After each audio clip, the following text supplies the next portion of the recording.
একটা বিশেষ কারণে আমার এই প্রেস কনফারেন্স।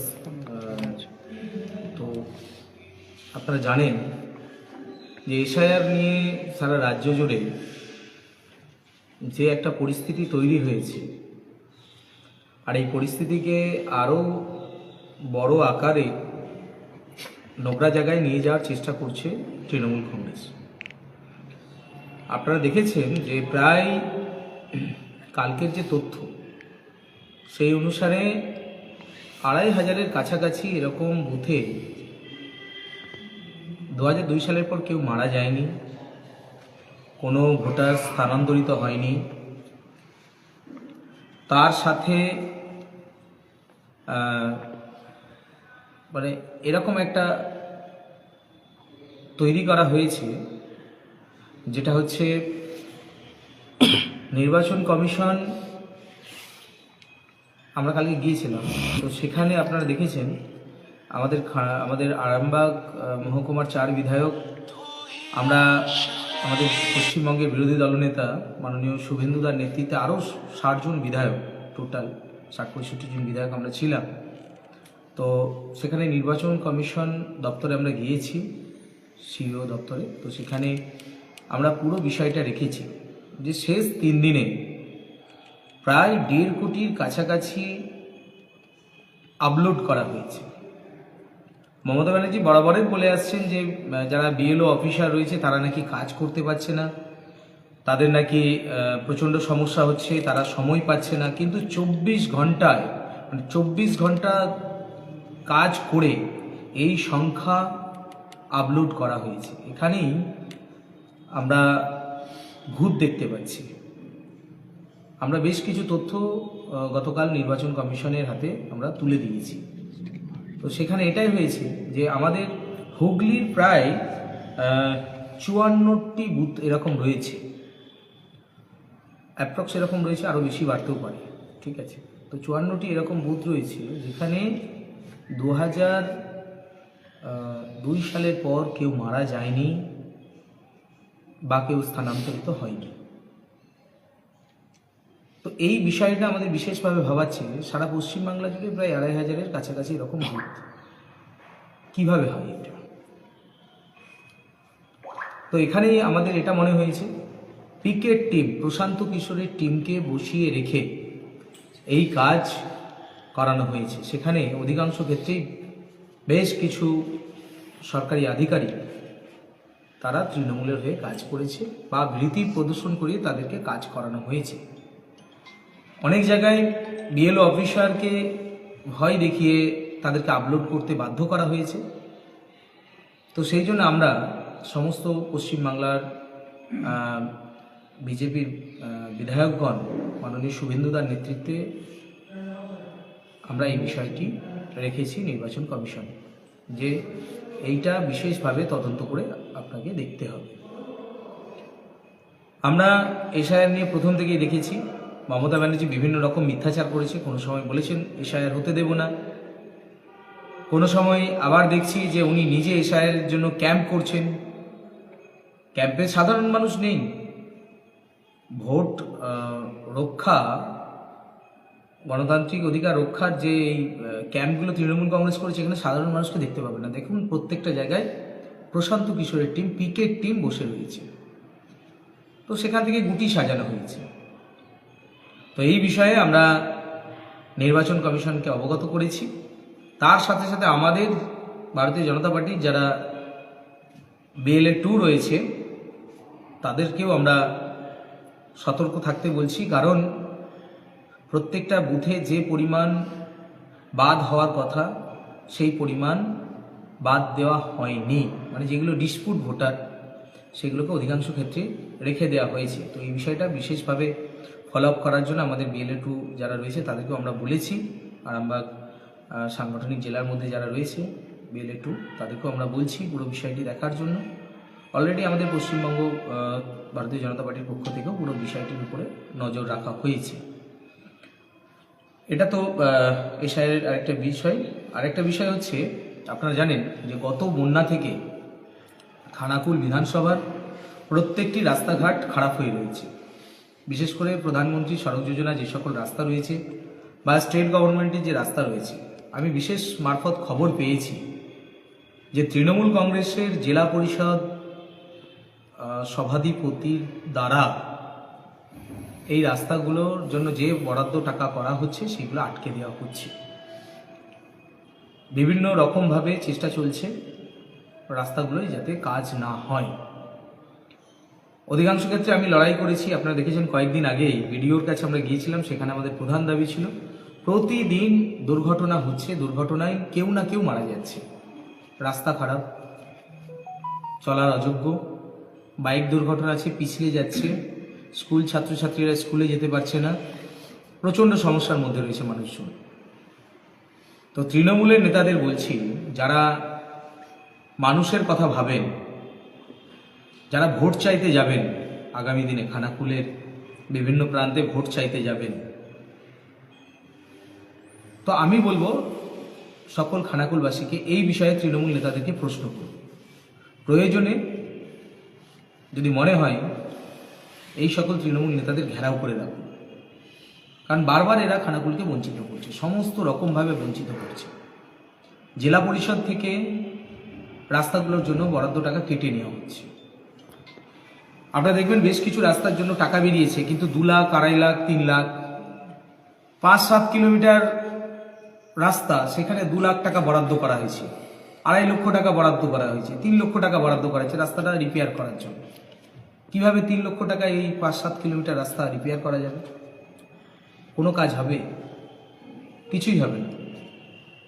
তাই এই বিষয়ে খানাকুলের জাগ্রত জনগণকে আমি বলবো, আমরা তো লড়াইটা লড়ছি, আপনাদেরকেও আমাদের সাথে সাথ দেওয়ার জন্য আমরা অনুরোধ করছি। সারা খানাকুল বিধানসভায় অনেক কাঠের বাঁশের সেতু রয়েছে, যেগুলোকে কংক্রিটের করার জন্য আমি বারবার বিধানসভায় দরবার করেছি, কিন্তু এখনো পর্যন্ত সেগুলো নিয়ে রাজ্য সরকারের কোনো সদিচ্ছা নেই। এই রাস্তাগুলো যে সারাতে হবে, কংক্রিটের ব্রিজগুলো করতে হবে, 15 বছর সরকার চলছে, আমাদের তো সরকার নেই, আমরা বিরোধী দলের বিধায়ক। ন্যূনতম একটা আমরা পাই টাকা, যেটা আমার খানাকুল বিধানসভায় 310টা বুথকে যদি আমি ভাগ করে দিই, প্রতি বুথে ওই 22,500 সামথিং কিছু টাকা এরকম এক একটা বুথে ভাগ করে দেওয়া যায়, 70 লক্ষ টাকা। এতে কতটা উন্নয়ন করা যায়? এত টাকায়, এত কম টাকায় আর উন্নয়ন, না ব্রিজ হবে, না রাস্তা হবে, না লাইট হবে। তবু আমি চেষ্টা করছি 4-5টা বুথ মিলিয়ে একটা করে বড় কিছু প্রজেক্ট করার জন্য, তো সেগুলো করছি। তো এই ক্ষেত্রে বাধা তো রয়েছে।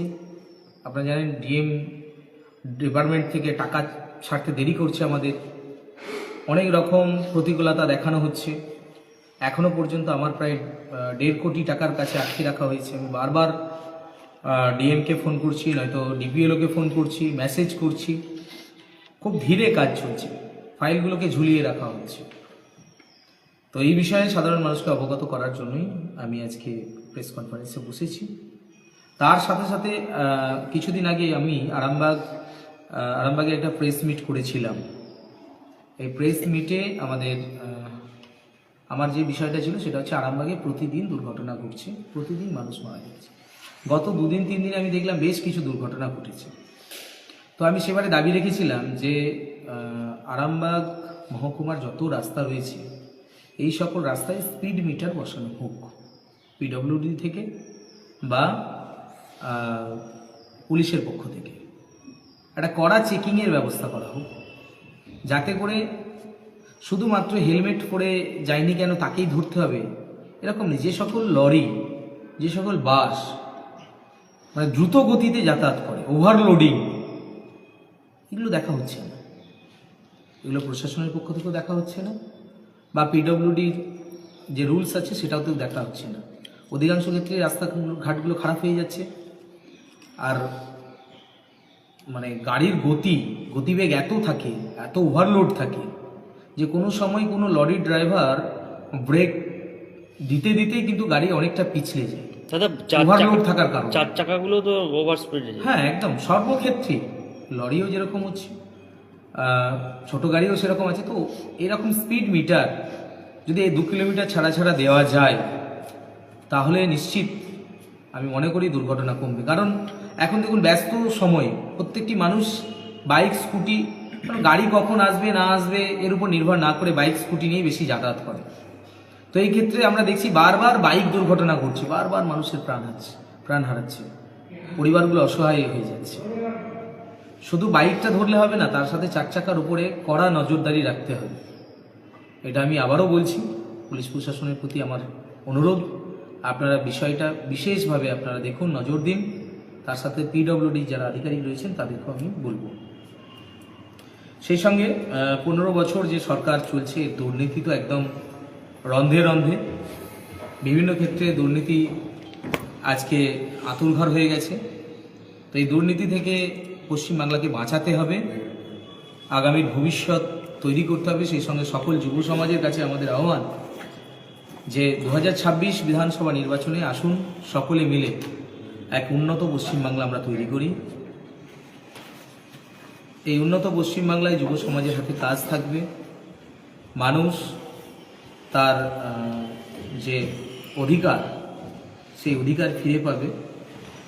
মাননীয় প্রধানমন্ত্রী নরেন্দ্র মোদীজি যে সকল প্রজেক্ট এনেছেন, বিভিন্ন প্রকল্প, এই প্রকল্পগুলো বিভিন্ন সময়ে আমরা দেখছি বিভিন্ন রকমভাবে পশ্চিমবাংলায় নতুন নতুন নামকরণ করে চালানো হচ্ছে। এখন আমরা দেখছি পাড়ায় সমাধান চলছে, পশ্চিমবঙ্গ সরকারের নতুন এক প্রকল্প পাড়ায় সমাধান। কিন্তু অধিকাংশ ক্ষেত্রে দেখা যাচ্ছে ব্লকে টাকা নেই, টাকার অভাবে এজেন্সিরা তারা টেন্ডারও নিচ্ছে না। অধিকাংশ ক্ষেত্রেই দেখবেন রিটেন্ডার করা হচ্ছে, কারণ কেউ এজেন্সিরা আগ্রহী নয় রাজ্য সরকার টাকা দিতে পারবে কি পারবে না, কারণ মেলা খেলা উৎসব করে টাকা শেষ। আরেকটা যে বিষয় আছে আমার এই প্রধান বিষয়, কালীপুর ব্রিজ, খানাকুল ধোপাঘাট ব্রিজ, খানাকুলের কোল ব্রিজ, নতিপুর হরিশ্চক ব্রিজ, বন্দর ব্রিজ আর গড়ের ঘাট কংক্রিটের ব্রিজ। এই 15 বছরের সরকার, তৃণমূল সরকার কিন্তু তৈরি করতে পারল না, নতুন ব্রিজ তৈরি করতে পারল না, মানুষকে বিপদের মুখে ফেলে দেওয়া হয়েছে। এখন ভোটের সময় আবার নতুন দেখছি উপঢৌকন দেওয়া হচ্ছে, বলা হচ্ছে যে ব্রিজের জন্য টাকা বরাদ্দ করা হয়েছে, কিন্তু বাস্তবিক ক্ষেত্রে কি সত্যিই তাই? টাকা কি বরাদ্দ করা হয়েছে?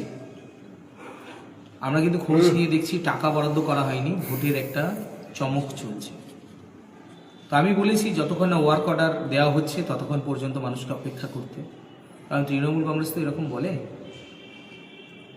সেই সঙ্গে আরেকটা বিষয় বলে রাখি, কিছুদিন আগে গাছ নিয়ে একটা বিতর্ক চলছিল, আপনারা জানেন। সেই গাছ নিয়ে বিতর্কে আমি নিজে বিডিও অফিসে গিয়েছিলাম, বিডিওর সাথে বাক বিতণ্ডা হয়েছে আমাদের ঠাকুরানী চকে। কিন্তু যে সকল তৃণমূলের নেতারা এই গাছ চুরির কথা বলছে, আপনারা একটু খোঁজ নিয়ে দেখুন, কিশোরপুর 1 নম্বর অঞ্চলে তৃণমূলের বর্তমান প্রধানের বিরুদ্ধে প্রাক্তন উপপ্রধান সম্ভবত 54 লক্ষ টাকার কাছাকাছি এরকম গাছ বিক্রি করে দেওয়ার একটা অভিযোগ করে এফআইআর হয়েছে। ঘোষপুরেও একই ধরনের অভিযোগ রয়েছে, তৃণমূল পরিচালিত পঞ্চায়েত। তো গাছ বিজেপি চুরি করে না, বিজেপি গাছকে বাঁচানোর পক্ষে। আর অরোরা খাল সংস্কার হচ্ছিল, সেখানে অরোরা খাল যে সংস্কার হচ্ছে তার আশেপাশে যে সকল গাছ রয়েছে সেই গাছগুলো কিন্তু সাধারণ মানুষ কেটে নিয়ে চলে যাচ্ছে। তো আমাদের পঞ্চায়েত প্রধান সেগুলোকে ট্যাগিং করে রাখার চেষ্টা করেছে, কিন্তু সেটা নিয়েও নোংরা রাজনীতি করেছে তৃণমূল কংগ্রেস। তো এটা এক ধরনের বিজেপির বিরুদ্ধে অপপ্রচার। তো আমরা খানাকুল সহ আরামবাগ সাব ডিভিশনের জাগ্রত জনগণকে আমরা একটা কথাই বলতে চাই, তৃণমূল কংগ্রেসের নোংরা রাজনীতির বিরুদ্ধে জনমত সংগঠিত করতে হবে। বর্তমান সময়ে দেখবেন এই সিপিএম তৃণমূল কংগ্রেসের বি টিম হয়ে কাজ করছে। বিভিন্ন জায়গায় আমরা দেখতে পাচ্ছি রাত্রিবেলা সিপিএমের নেতারা তৃণমূলের পার্টি অফিসে ঢুকে মদ মাংস ফিস্ট করছে। লক্ষ্য একটাই, বিজেপির ভোট কাটতে হবে। তাই সিপিএম তৃণমূল দীর্ঘ 34 বছরের বাম শাসন, আর 15 বছরে তৃণমূলের অপশাসন। এই দুটো সরকার মানুষের জীবনকে শেষ করে দিয়েছে, যুব সমাজকে অন্ধকারে ঠেলে দিয়েছে। এই দুটো দলের 34 বছর আর 15 বছর, প্রায় 48-49 বছরের যে শাসন, এই শাসনে পশ্চিমবাংলার যুব সমাজ কাজ হারিয়েছে। তারা কাজের সন্ধানে পশ্চিমবাংলার বাইরে গিয়ে পড়ে আছে। না কলকারখানা আছে, না এখানে কোনো উন্নতি আছে। এখানকার ছেলেদেরকে বাইরে গিয়ে পড়ে থাকতে হচ্ছে। তাই কর্মসূত্রে যারা বাইরে রয়েছে যুব সমাজ, তাদের প্রতি আমাদের আহ্বান, আপনাদের এই যে মূল্যবান ভোট 2026-এ আসতে চলেছে, একটা ভোটও নষ্ট করলে হবে। সবাইকে আসতে হবে, তৈরি থাকুন। পশ্চিমবাংলার এই চোর চিটিংবাজ জালিয়াত সরকারকে বিসর্জন দিতে হবে, সুশাসন প্রতিষ্ঠা করতে হবে। ওই দাদা, একটা বিষয় হচ্ছে হরিণখোলায় যে রেল ব্রিজের নিচে বালিখাদ্রি চলছিল, আপনি এবং বিমান ঘোষ দুজনে গিয়ে বিভিন্ন জায়গায় দরখাস্ত করে বন্ধ করেছিলেন, সেটি তো আবার চালু হয়ে গেছে। দেখুন, বালি নিয়ে তো একটা বড় ধরনের কেলেঙ্কারি চলছে। বর্তমান সময়ে তৃণমূল সরকার, তৃণমূলের নেতাদের দ্বারা মানে একটা বড় চক্র খুলেছে। কীরকম না, নদী সংস্কার করতে হবে। আগে কি ছিল? আগে ড্রেজিং করার জন্য টেন্ডার দেওয়া হতো, সেই বালিই হোক বা মাটিই হোক, নদী বা খাল সংস্কারের জন্য সেই মাটিগুলো সরকার তার নিজস্ব জায়গায় ব্যবহার করত। এখন এটা দেখা যাচ্ছে বিভিন্ন তৃণমূলের এজেন্সিদেরকে দায়িত্ব দেওয়া হচ্ছে বালি কাটার জন্য। বলা হচ্ছে 1000 স্কোয়ার ফুট আপনি বালি তুলবেন, সরকারকে ন্যূনতম একটা অংশ দেবেন, আর বাকিটা যিনি বালি কাটছেন তৃণমূলের নেতা বা এজেন্সি, তিনি মুনাফা লুটবেন। বকলমে ওই 1000 স্কোয়ার ফুটের জায়গায় দেখা যাবে উনি 5000, 10,000 স্কোয়ার ফুট বালি তুলছেন, তুলে বাকিটা তৃণমূল নেতাদের সাথে ভাগ বাটোয়ারা করে দিচ্ছে। এটা একটা বড় ধরনের স্ক্যাম। তো মানে নতুন নতুন পন্থা তৃণমূল কংগ্রেস সরকার খুঁজছে, কিভাবে ইনকামের জায়গা করা যাবে, কিভাবে দলের ছেলেদের হাতে টাকা পাওয়ানো যাবে, তৃণমূলের সংগঠনে কিভাবে টাকা দেওয়া যাবে। তো এর বিরুদ্ধে আমরা আন্দোলনে নাম। এই সমস্ত দপ্তর থেকে, রেল দপ্তর থেকেও এনকোয়ারিতে এসেছিল, তাহলে কি মানে ওটা কি বৈধ কাজ? বৈধ নয় তো, অবৈধ। আমি তো এর আগেও বলেছি, অবৈধভাবে বালি কাটা হচ্ছে। বৈধভাবে বালি কাটলে ওই ব্রিজের নিচে থেকে বালি কাটতো না, আর সরকার টেন্ডার দিত। এই প্রসেসটাই তো অন্যরকম। দেখা যাচ্ছে যে জায়গাটা দিয়ে গাড়িগুলো যাচ্ছে সেটা তো রেলের জায়গা, তার রেল কেন ব্যবস্থা নিচ্ছে না? দেখুন, আপনারা তো জানেন যে পশ্চিমবঙ্গ সরকার, এই সরকার কাউকে মানে না, এই তৃণমূল কাউকে মানে না। মানুষের জীবন যে কোনো সময় নষ্ট হতে পারে, যে কোনো সময় এই যে দুর্ঘটনা ঘটতে পারে রেল ব্রিজ ভেঙে গিয়ে। এটার দিকে কি নজর আছে? স্থানীয় প্রশাসন কি করছে? স্থানীয় প্রশাসন তো তৃণমূল কংগ্রেসের আজ্ঞাবাহক হয়ে গেছে। বিভিন্ন ক্ষেত্রে তৃণমূল কংগ্রেস যেটা বলবে প্রশাসনে একই কথা বলবে। তো এটা হতেও পারে না। আমি প্রশাসনকে বলবো এই বিষয়ে আপনারা সজাগ, সতর্ক, কড়া নজর রাখুন। খানাকুল ভিডিও বলছে সুশান্ত ঘোষ যখনই আসেন গন্ডগোল পাকাতে আসেন, বিষয়টা কি যদি একটু বলেন? সুশান্ত ঘোষ সাধারণ মানুষের জন্য লড়াই করে। উনি ভিডিও চেয়ারে বসে তৃণমূলের দলদাসগিরি করতে পারেন না। আপনি হয়তো ভুলে গেছেন, আমার কাছে একটা ভিডিও আছে, আমি আপনাদেরকে ভিডিওটা দেখাতে পারি, যে অনুব্রত মণ্ডলের পায়ে হাত দিয়ে উনি অনুব্রত মণ্ডলকে বলছেন যে আপনি মহামানব। যে ভিডিও অনুব্রত মণ্ডলের পায়ে হাত দিয়ে প্রণাম করে মহামানব স্বীকৃতি দেন অনুব্রত মণ্ডলকে, সেই ভিডিও কতটা নিজের চেয়ারের মর্যাদা রাখবেন সেটা তো বোঝাই যায়। উনি বিধায়কদের সামনে টেবিল চাপে কথা বলছেন। খানাকুলের মানুষ কেন বঞ্চিত থাকবে? তো রাজ্য সরকার তো আমরা বিধানসভায় বলি, তো স্থানীয় স্তরে কাজ করার দায়িত্ব, প্রধান দায়িত্ব তো বিডিওর।